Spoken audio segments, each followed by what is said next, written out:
Mark Rogers TV and last word on sports, talking Tennessee football, typically stuff on the field regarding predictions, analysis, and recruiting. This time, unfortunately, some allegations involving possibly the most well-known graduate of the institution, and also some other allegations that are out there right now. We bring in Mike Loveall from also Last Word on Sports to help us sort through this. Mike, it's always a pleasure. Peyton Manning, obviously a sterling reputation in addition to his football exploits and accomplishments. We understand that the allegations involve a female trainer in 1996, an incident that none of us would want to think about. What is your thoughts on what's being accused, how possibly valid it could be, and what the process is going to entail from here on out? Well, Mark, I think the Peyton, it's important to understand the Peyton Manning aspect of this was part of the Title IX lawsuit. This goes back to 1994 and then 1996. In 1996, the trainer, the doctor, and Peyton Manning had a settlement and closed that up. Of course, the lawsuit from her came 7 years later in 2003 after the Manning's book came out, in which she was not named. But she sued them for defamation anyway, in addition to a couple other lawsuits that she's filed against other people. So it's not going to be a good look for Peyton. It's not. I don't think he's going to be harmed by this very much either way, because it's all 20 years old, and the differences between the original settlement in '96 and then the lawsuit settlement in 2003 are discernible. The 2003 lawsuit, the actual lawsuit, was just about defamation. Really had nothing to do with the 1996 incident. So all that stuff's kind of closed in the past from both parties. It's important to note that this Title IX lawsuit, this is not the doctor bringing this up. It's not Peyton. It's obviously it's not Peyton, but it's not the doctor bringing this up. It's part of the Title IX lawsuit filed by, I believe, the 5 plaintiffs and the lawyer out of Nashville. So, Mike, when we look at the entirety of the rest of the Title IX related allegations, we deal with a lot of recruiting violations from time to time and NCAA investigations involving trying to gain an advantage on the field. This crosses a line that becomes very personal. We're talking assault and violence against women. So it definitely crosses a line and becomes something that's a legal issue. And very, very serious. So what do we know at this point? Has anything been substantiated? And how do you think this is going to play out?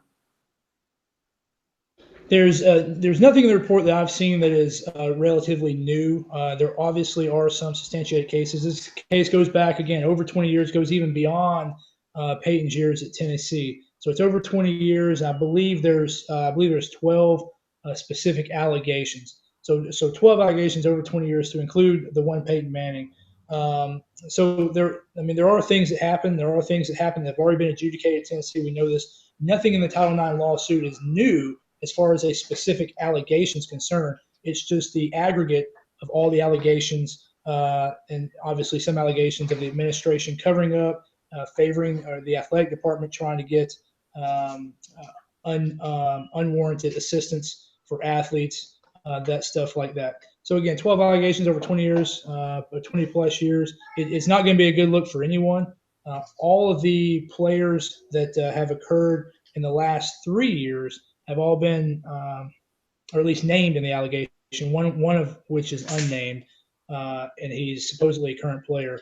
But the players from the 2 years ago, the A.J. Johnson incident, were immediately suspended. That case has still not seen a courtroom, and it's over. It's about 17 months old at this point. So it's nothing new, but it's still obviously a black eye for the university. There are 106 institutions in April of 2005 under investigation by the federal government. Of course, FSU just settled their Title IX lawsuit. Colorado had a big Title IX lawsuit from 2007. So this is something Tennessee is going to have to deal with. It's not going to look good from any perspective, or it's not going to be good for anyone. But I'm fairly confident this will be settled out of court for a significant amount of money. I don't think it's going to have a lot of ramifications on field. Matter of fact, I don't think it's going to have any on field ramifications, but it's certainly going to have a PR ramification for Tennessee. So it's one thing if it's proven that these acts actually took place. The key in this involving the institution is obviously the institutional involvement and knowledge by the administration or members thereof of these acts going on. We have a situation going on at Ole Miss that is completely unrelated and a football-related situation, but the administration has come forward to say there were people in the know and there was some negligence there, and so that they took accountability for a few lesser violations. Obviously, if that takes place here, then we're talking about a whole other level of wrongdoing there. Do you see that possibly taking place? I know that's difficult to conjecture at this point, but the administration admitted involvement or knowledge thereof, I should say. Well, I mean, I think if you look, if you take any athletic department or any institution over a 25-year span, there's obviously going to be some level of inappropriate decisions made at some point. Again, that's why I'm stressing the 25-year period of this lawsuit. They're going to find at some point they're going to find that somebody did something wrong or made a bad decision. I'm absolutely positive of that. The lawsuit cites both the before clause and the after clause of the Title IX statute. So it's a very wide-ranging and omnibus lawsuit. They're pretty much claiming the university just had absolutely zero control. I think when you look at the details, you're going to find some very poor decisions were made, particularly kind of in what we call the dark years, 2004, the end of the Fulton regime, through about 2008 when Dooley left. If you look at the last 3 years of the administration, with Dave Hart coming in, and particularly Butch Jones with the football program, the basketball program did have one or two allegations in there, but it's mostly football program. Butch Jones handled the A.J. Johnson situation very quickly. A.J. Johnson was off the team before he was even charged with a crime. Butch Jones has instituted several programs, 4th and 1 for accountability, and that kind of stuff for increased responsibility, and it kind of teaches guys. Clearly, Butch Jones has kind of tried to rectify any institutional philosophy or institutional culture that existed within the football club. Trayvon Polk, another individual that was named in the lawsuit, was not allowed to return to the team even after he re-enrolled in school and kind of tried to establish himself as having gotten better. Butch Jones still would not allow him on the team.